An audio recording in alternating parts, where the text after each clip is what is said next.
Hello and welcome back. I thought I'd do the One Deck Gone Wild tag today, both because it's a lot of fun and because I don't have enough decks to do some of the other fun tags out there. So One Deck Gone Wild it is. And I don't think I'll do all the questions, but I'll do a fair few of them. So the first question is, why did you pick this deck?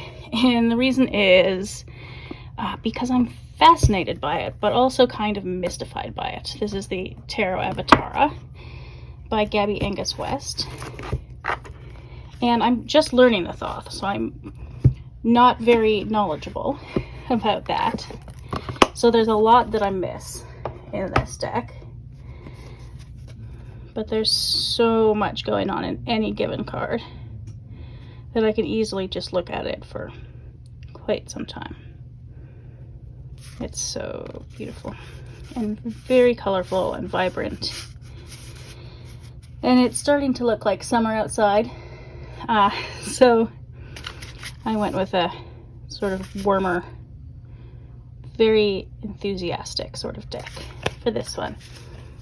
The second question is, what is your favorite set of minors? And I didn't really properly choose because I like several of the sets of minors. Let me just separate them out here. So I do like the aces. I think they're all so beautiful. This Ace of Swords is probably one of my favorite cards, although I like that one, and I like that one. I like all of them. They're all fascinating and beautiful. But I think if I had to pick a set of minors, it would be either the 2s or the 9s. Oops. I'm making a bit of a mess. Well, that's okay. These are the 2s. And they just, it's so easy to feel the energy of what they're portraying. And they're so colorful and so different, but also so unified, bizarrely. I don't really know how to explain that better than that. Oh, if I put these fully in the frame, that would be good. But so it would either be the 2s,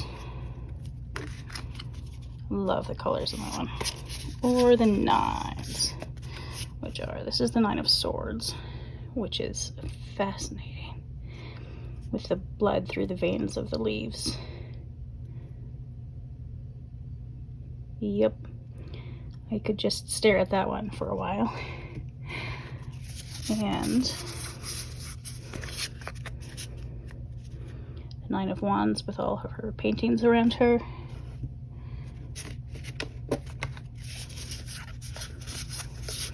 The 9 of Cups with an odd sort of family, not family. It was complicated. And, oh, I guess I should say this deck, if you don't know, is based on the work of Frida Kahlo. If you've ever seen the work of Frida Kahlo, that's probably fairly obvious. But if you haven't, it is. And I love her artwork. This is the 9 of Pentacles. And it's one of the very few cards without people in it. But I like the stairs going up to a door, and you're not quite sure what's on the other side of the door except the sun. They're beautiful cards. The next question that I'm going to answer, question 3, is what card reminds you to relax when it comes up? The 4 of Swords, unsurprisingly, except in this case only a little bit, because it's relaxing, but it's not relaxing. I mean, she's in the bath, but the water is sort of a yellowish green, and her husband Diego up there sleeping. So it is restful in a way, it's just restful in an odd way. Number 4 is, what is your favorite representation of the color blue? So that would have to be, well, Again, possibly several. So first, I will find adjustment.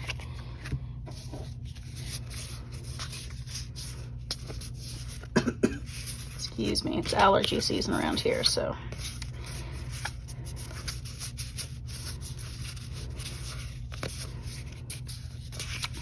I keep coughing with all the pine and spruce pollen out there.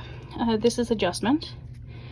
And this sort of dark, not quite indigo blue, is definitely my favorite. It's beautiful. Yep, love that color. Blue. The other one that I quite liked was the Six of Cups. Excuse me, has this sort of tealish, gets a bit sickly looking down at the bottom, but in the sky and the water above, it's a beautiful teal sort of color. And but then, because my favorite color is not blue, it's purple, I had to show my favorite representation of the color purple as well. And that is the wheel. So some of these purples are just, it's very, very dark there, but it's so beautiful. And there's a variety of different shades, but this dark, slightly bluish purple, or purplish blue, if you like, would be my favorites in this deck. The next question. Your favorite representation of whichever card. I suppose it says insert card. So, my favorite would be the Hermit. Because to me, this version of the Hermit shows that you can retreat into yourself in a way. It doesn't have to be physically retreating to a faraway place. It can be wherever you are, and I like that interpretation. I also really enjoy Temperance, which is this one.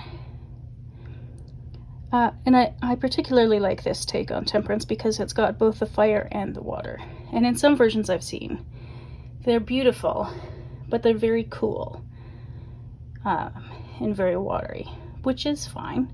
I mean, there's nothing inherently wrong with that. But I do like the balance between the two. The tempering something hot with something cool, or vice versa. As you might do with eggs when I'm baking. Number 6 is what card makes you feel nostalgic? And that'll be the Queen of Cups. For some reason that I can't explain, it just does. It reminds me of when I was a little kid and would pretend to be a mermaid in a pool or in a lake. And I always really enjoyed that experience. It also reminds me of a book title called In the Water They Can't See You Cry, which is by an Olympic swimmer with depression, and I think she had various other struggles as well. But depression was the one that I would relate to the most. And this, and because I've been dealing with that since I was a kid, this makes me oddly nostalgic. I realize that might be a bit strange. Next question. What card shifts your perspective? Well, so far, sort of all of them. But there's the Judgment card here. I hadn't thought of Judgment in quite this way. But in this depiction, there are other people judging her,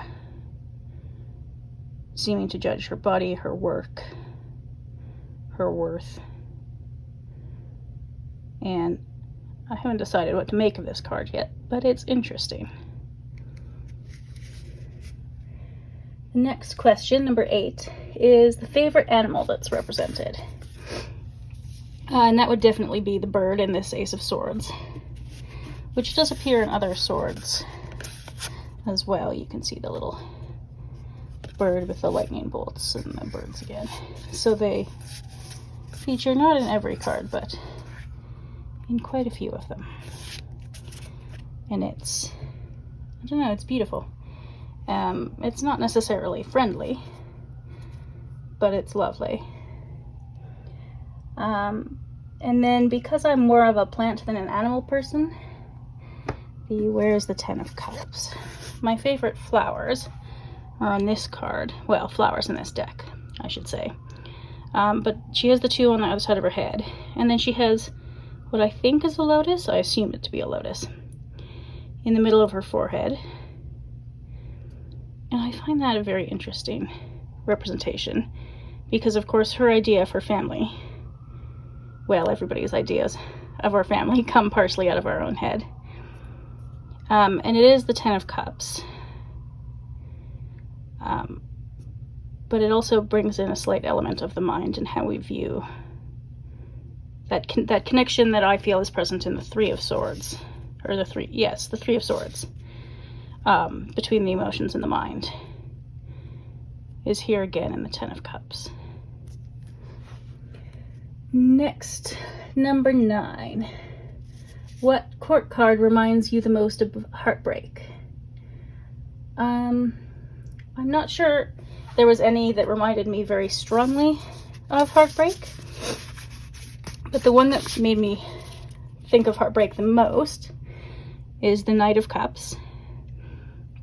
He's got sort of a, I don't know, slightly Edward Scissorhands thing going on here where he's partly of the air and partly of the sea and doesn't seem to feel particularly comfortable in that place. So to me, he seems a bit torn by his complicated identity, which I think is the closest, except for maybe this one, that any of the court cards come to what I would imagine as heartbreak. Number 10, which cards constantly follow you or appear from the deck? I haven't used it long enough for that to happen.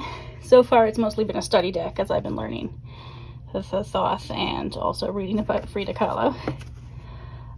Number 11, if you made this deck a meal, what would it be? Definitely, it would be enchiladas with green mole and refried beans and pico de gallo, which is one of the only Mexican meals I'm actually good at making. And I find it simultaneously comforting and enlivening, which I think suits this deck because it's oddly comforting. Maybe it's just because it's an artist I love, because some of the images don't seem to be inherently comforting. And then it's definitely enlivening. Everything in this deck is just sort of bursting at the seams. Next, 12. What is this deck's favorite book? And that would have to be Eva Luna by Isabel Allende. She is one of my favorite authors. She's Chilean. Has lived in the United States for a long time though. But she still writes in Spanish. And what does it say on the back here? Lover, writer, revolutionary, and storyteller. And if you were to replace writer with painter, I think that could probably describe Frida Kahlo as well as it could describe Eva Luna. So I would pick this book of a sort of magical realism, I suppose, for her, or for this deck. The two, in my mind, the two are sometimes interchangeable. I might actually reread this book at some point. I probably should reread some of her books. It's been a long time since I've read them. And I may use them to practice my French a little bit, since that needs some work. All right, number 13. If you were to travel anywhere, where would you take this deck? And I think probably I would pick Central or South America, because Frida is Mexican. But if I didn't go there, and they're not on my list of places to travel, but they're not high on my list of places to travel. But I would love to go to Morocco. And it seems to me, at least from the images and whatnot that I've seen, to be a very lively, colorful place that this deck would probably enjoy. And 14 is, where does the deck want to go? And that would have to be Mexico. I don't think there's any other answer but Mexico. Where I have never been. I wouldn't mind going, but it's never been a place that I've gone. All right, number 15, something you would change about the deck. I considered the idea that I might change that she would have been allowed to use the original art, but maybe not, because I love these depictions. I think she did an incredible job, Gabby Angus West. But then again, I'd still love to see a version where she was allowed to use images of Frida and by Frida. The other thing I would definitely change, 100%, is the Roman numerals. I am terrible at Roman numerals. I hate Roman numerals. I have to spend way too much time thinking about them every time when I put these cards back in order. It's a tiny bit ridiculous.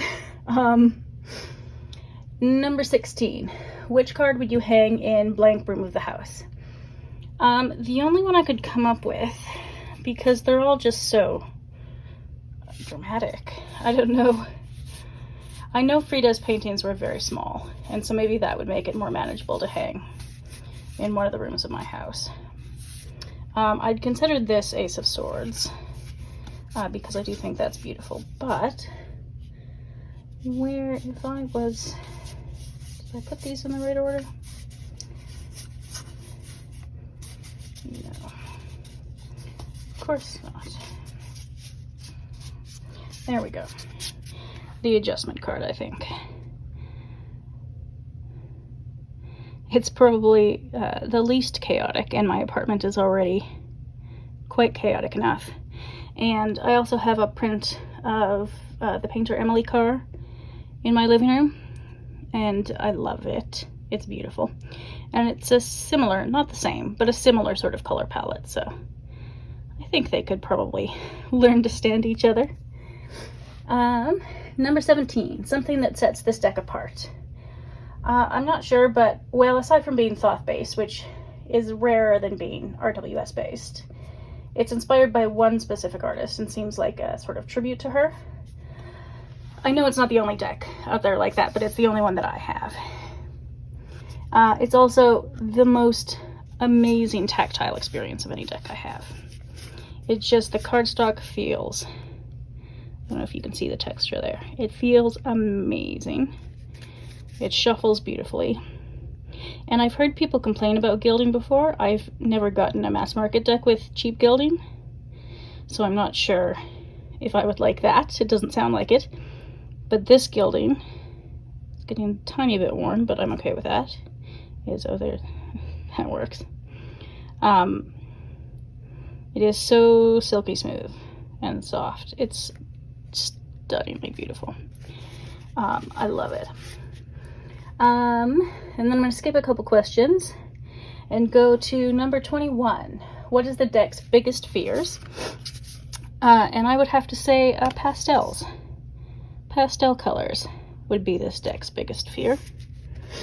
If the deck had its own collection, what would it collect? And I couldn't really come up with something that I'm sure it would collect. The only things I could think of were along the lines of, you know, colorful flowers in a back garden or tropical fish. I know you don't really collect fish, but have a few very colorful fish in a tank. Seems like the sort of thing this deck might do. Something vibrant at any rate. And number 25, who is this deck in love with? And I know this is going to sound really cheesy, but that's okay. I think this deck is just in love with life. It's just so exuberant. All of it. There's no card that's not jam-packed with so much life. Even the cards that aren't cheerful are full of this vitality.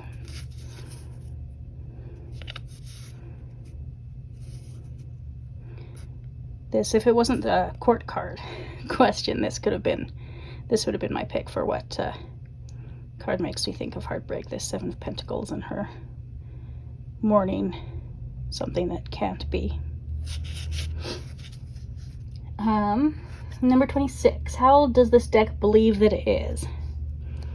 I think probably in its 30s or 40s.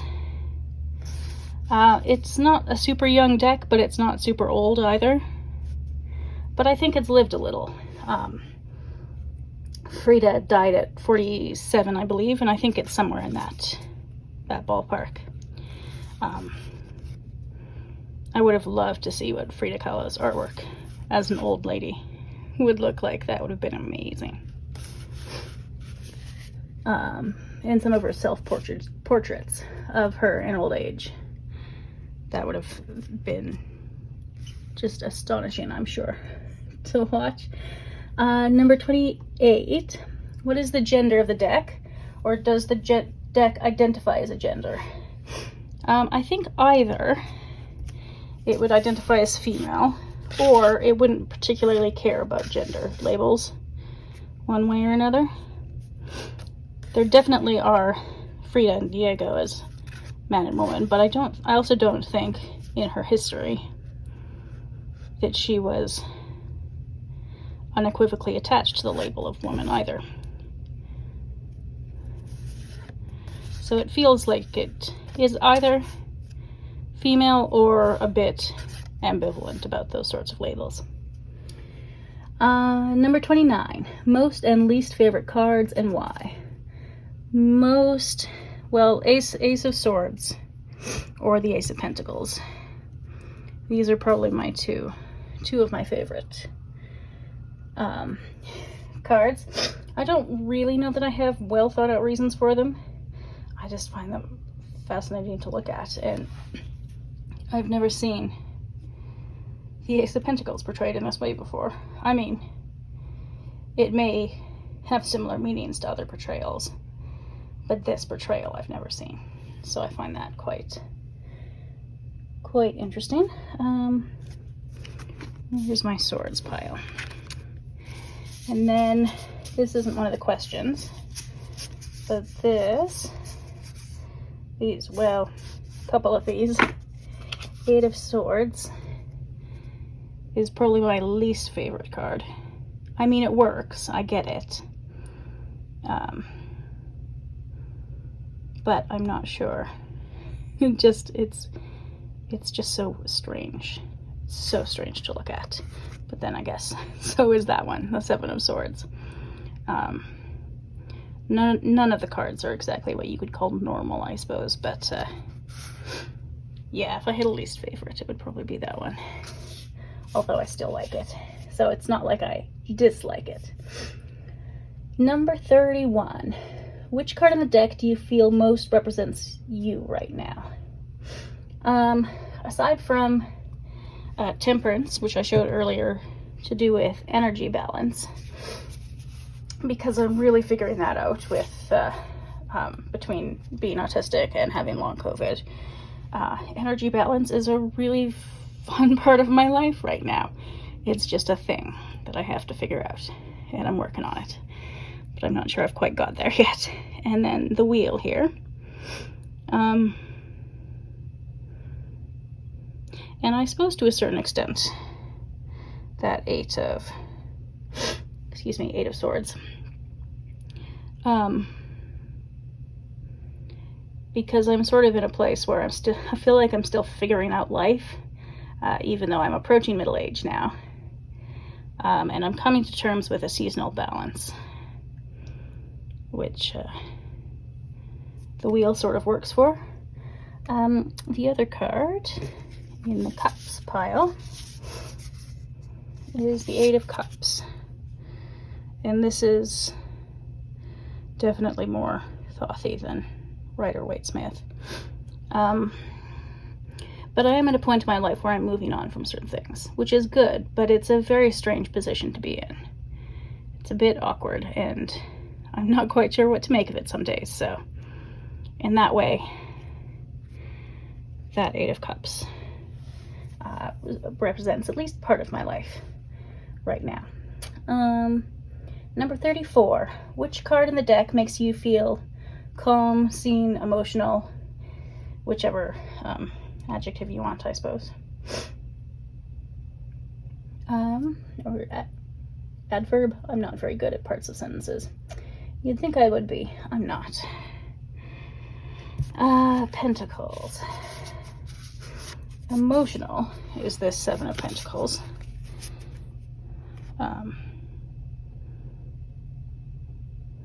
Because I think there are always things in life you can't have, and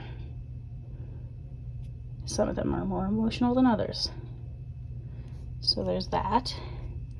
And then the other one I looked at was the Moon, which does make me feel oddly calm. It's probably one of the least strange cards in the deck. Which is not to say it's not strange. Which is sort of a funny thing to say about a moon card, about the subconscious, but there we are. And that makes me feel a bit calm, I guess. Number 35. What is the deck's favorite tarot deck? I don't know that I have a tarot deck that I think would be its favorite deck. But I think it would like the Wild Woman Oracle by Shan Zarate.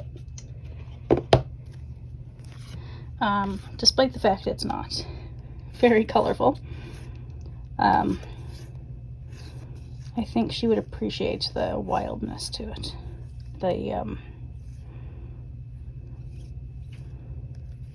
The lack of consideration for social norms, maybe. I am whole. I know she didn't feel very whole in her life. She had very many illnesses and injuries. Yeah, I think she would probably like this deck. Any other kind of deck I think she would like is anything that is unabashedly indigenous. And so one of the only indigenous decks I've got is the Gentle Tarot, and I think it's obviously a very different feel to the Tarot Tara, but it is colorful. Not quite as colorful, but it is colorful. And the artist and creator of this deck is not shy about her indigeneity and how that's influenced her. And I think that's something that Frida or this deck, Avatara, could probably get behind. Number 36. What is the outlier card of the deck? I'm not sure there is one. I think for such a sort of wild deck that goes in a lot of different directions, it's remarkably coherent. This always strikes me as one of the ones that's slightly unusual, but then on the other hand, I know it's the Thoth colors. So there's a reason for it. And it doesn't not fit the aesthetic of the deck. It's just that such a limited color palette it stands out in this deck of many colors. And number 37 is, what is this deck's favorite spread? I haven't tried spreads with this deck, but doing this tag, I'd spent a bit of time with it to think about some of these questions. And so now that I know it a bit better, I might try some, even though I'm not usually a spread person. And the other thing I just wanted to mention is that I'm currently reading a biography of Frida Kahlo by Hayden Herrera, which so far I'm quite enjoying. I loved the movie. It was an amazing movie, which I have not seen in a very long time. So maybe I should do that again sometime. And those are all the questions. Well, all the questions I'm answering anyway. I'll put them all in the description box in case anybody else is interested. And I think I may do this again for another deck or two, because I've only got a small selection compared to a good many people out there who have very large collections, which there's nothing wrong with that. It's just not where I'm at the moment. Maybe someday, who knows. But I might do this again, just for fun, to get to know some of my other decks that I maybe haven't spent as much time with as I should.